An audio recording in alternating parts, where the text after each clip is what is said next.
یہ کہانی قدیم مصر کے ایک پرسکون اور پرانے گاؤں کی ہے، جہاں وقت کے ساتھ غربت نے لوگوں کے چہروں پر مایوسی کی لکیریں کھینچ دی تھیں۔ گاؤں کے مکین محدود وسائل کے باوجود اپنی زندگی بسر کرنے کی جدوجہد میں لگے ہوئے تھے۔ یہ معلوم نہیں کہ یہ کہانی حقیقت پر مبنی ہے یا محض ایک حکایت ہے، لیکن اسے سن کر آپ اپنی زندگی کی بہت سی غلطیوں کو درست کر سکتے ہیں۔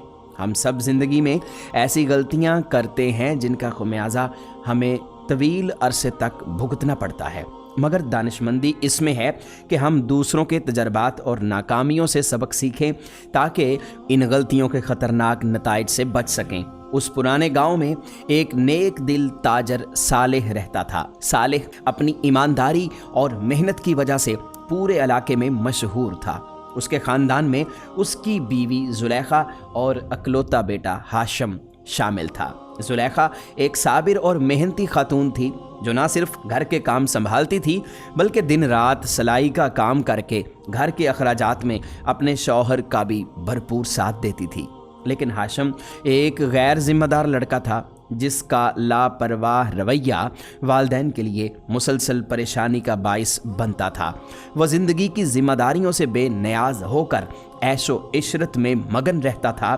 اس قدیم گاؤں کا ماحول پرسکون اور دلکش تھا، حالانکہ وہاں کے لوگ غریب تھے، لیکن ان کے دل سچائی اور ایمانداری کے چراغوں سے روشن تھے، اور یہی اس گاؤں کی پہچان تھی۔ ہر فرد اپنی محنت سے جیتا اور دوسروں کا بھلا چاہتا تھا، لیکن اس سکون کے بیچ صالح کے دل میں ہمیشہ اپنے بیٹے کی بے پرواہ طبیعت کی فکر چھپی رہتی تھی۔ وہ سارا دن محنت مزدوری کر کے شام کو تھکا ہارا گھر لوٹتا اور ہاشم کے مستقبل کے بارے میں سوچتا رہتا۔ پھر بھی وہ اپنے دل میں امید کا چراغ روشن رکھتا تھا کہ شاید ایک دن ہاشم اس کی محنت اور قربانیوں کی قدر کرنا سیکھ لے گا۔ مگر ہاشم کی لاپرواہی اور عیاشی میں ڈوبے رہنے کی عادت والدین کے لیے مستقل تکلیف کا باعث بن چکی تھی۔ والدین کی یہ حالت دیکھ کر بھی ہاشم کے دل میں کوئی تبدیلی نہ آئی اور وہ اپنی خواہشات کے پیچھے بھاگتا رہا۔ ہاشم کی بگڑی ہوئی زندگی کے پیچھے اس کی ماں زلیخا کا ہاتھ تھا۔ وہ بچپن سے ہی اپنے بیٹے کی ہر جائز و ناجائز خواہش بغیر کسی محنت کے پوری کرتی رہی تھی۔ ہاشم کی عمر 25 سال تھی، لیکن ماں کی محبت اور لاڈ نے اسے زندگی کی سخت حقیقتوں سے دوچار نہیں ہونے دیا۔ وقت گزرتا رہا اور ایک دن ہاشم نے وہی کیا جس کا ڈر تھا۔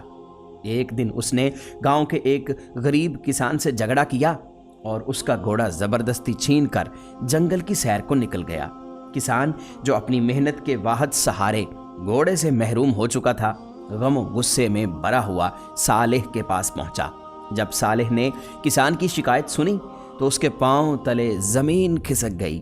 یہ خبر کہ ہاشم اب چوری اور جھگڑے جیسے ناقابل معافی کاموں میں ملوث ہو چکا ہے، باپ کے لیے شدید دھچکے سے کم نہ تھی۔ کام نہ کرنا اور ذمہ داریوں سے منہ موڑنا ایک اور بات تھی، لیکن چوری اور جھگڑے جیسی حرکتیں صالح کے لیے ناقابل برداشت تھیں۔ شام کو جب ہاشم گھر واپس آیا، صالح نے غصے اور مایوسی سے اسے خوب ڈانٹا۔ اس کی آنکھوں میں بیٹے کی حرکتوں سے پیدا ہونے والی بے بسی صاف جھلک رہی تھی۔ زلیخا نے بھی خوب تانے دیے، لیکن ہاشم پر ان باتوں کا کوئی اثر نہ ہوا، جیسے اس کا دل ان سب سے بے نیاز ہو چکا ہو۔ اس کی لاپرواہی دیکھ کر صالح کا صبر جواب دے گیا۔ کافی برداشت کے بعد صالح نے ایک فیصلہ کن قدم اٹھایا۔ اس نے سخت لہجے میں ہاشم سے کہا، بیٹا اب تم بڑے ہو چکے ہو، اب وقت آ گیا ہے کہ تم اپنی زندگی کی ذمہ داری خود سنبھالو۔ آج سے تمہیں اپنے اخراجات خود پورے کرنے ہوں گے۔ جب تک تم ایک اشرفی اپنی محنت سے کما کر نہیں لاتے، گھر واپس نہ آنا۔ ہاشم اپنے والد کی بات سن کر حیران ہوا، لیکن کچھ کہے بغیر گاؤں سے روانہ ہو گیا۔ صالح بھی دل ہی دل میں رو رہا تھا، لیکن اس کے پاس کوئی اور راستہ نہ تھا۔ ہاشم کے گھر سے نکلنے سے پہلے زلیخا نے ماں کی محبت کے ہاتھوں مجبور ہو کر اسے روک لیا۔ اس نے اپنی جمع پونجی سے ایک اشرفی نکالی اور ہاشم کو دیتے ہوئے کہا، یہ لے جاؤ اور شام کو واپس آ کر اپنے والد کو دے دینا۔